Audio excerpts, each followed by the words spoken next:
These are the fresh tribal volunteers known locally as the Lashkars, with assault rifles and even heavy weapons. They walk up to the snow-capped mountains in what is looking more and more like a battle between the tribals versus the Pakistani Taliban. Here they are replacing the night guard on duty, who are equally well armed and equally determined. We have organized a Lashkar against the Taliban. They have come here and are killing our policemen and conducting bomb blasts. They are killing our children and innocent. They are not Taliban, they are terrorists. But while things here may be tense, it is business as usual in the bazaars of Upper Dir, as people go about their daily chores under the watchful eyes of the armed locals. There is no age barrier on who can and who cannot carry a deadly weapon. The tribal Lashkars of Dir have been battling a strong and determined opponent in the mountainous region of Upper Dir along the Pakistan-Afghanistan border. Now, this is a region where the militants had got a strong foothold. The tribal Lashkars are normally formed whenever there's a contingency sort of situation in the region. The tribes then get together and form a voluntary force to be able to restore order in their areas. There is an increasing trend that more and more tribal Lashkars are now being formed in the area of North Waziristan, South Waziristan, both strategically located along the Pakistan-Afghan border and in other bordering regions as well. But is this ragtag militia or tribal Lashkar up to the job? So far, they have not been able to dislodge a group of armed and determined fighters from their area and complain they have received little help. For every 5 clips of ammunition we use, we get only 1 from the government. The battle between the Lashkars and the Pakistani Taliban may be an option, but there are others who warn it could turn out to be a double-edged sword. Kamal, Hyder, Al Jazeera, Dir. Let's talk to Imtiaz Gul in Islamabad. He's an expert on tribal affairs. He's covered Pakistan and Afghanistan extensively. Thanks very much for joining us. A lot of people are drawing parallels between these Lashkar groups and the Sunni awakening groups over in Iraq. But the Lashkars have been around for a long time, haven't they? Well, I think they have a long history in the tribal areas of Pakistan and Afghanistan.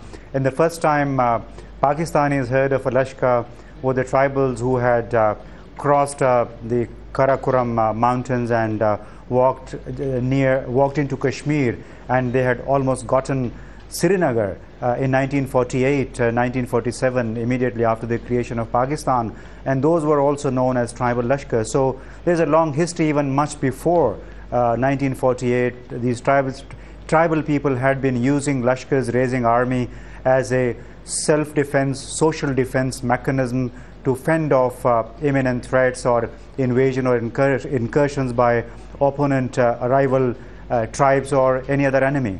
So in the case of the Taliban, how successful have they been in being able to push back the Taliban out of their areas?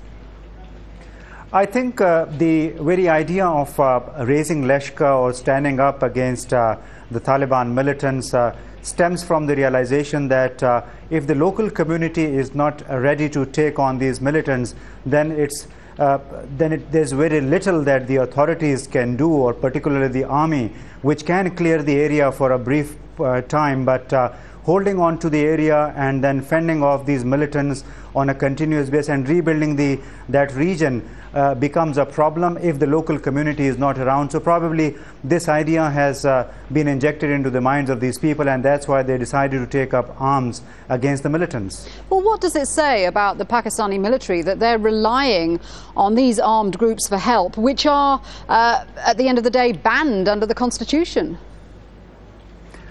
Well, you know, the army and the authorities really had to resort to some mechanism which could supplement their effort of counter-insurgency, because counter-insurgency is not the job of the military alone. It involves local community, involves civilian authorities, and probably that's why the army and the government went for this option. And so far it seems it has been successful, not only in the Malakand and the region, but also in some other tribal frontier regions like Bannu, Jani Khail, and close to North Waziristan. So I think this was one option, unwanted option, but which is working for the time being. What about the long term, though? Are there concerns about one group of armed men running around fighting another group of armed men?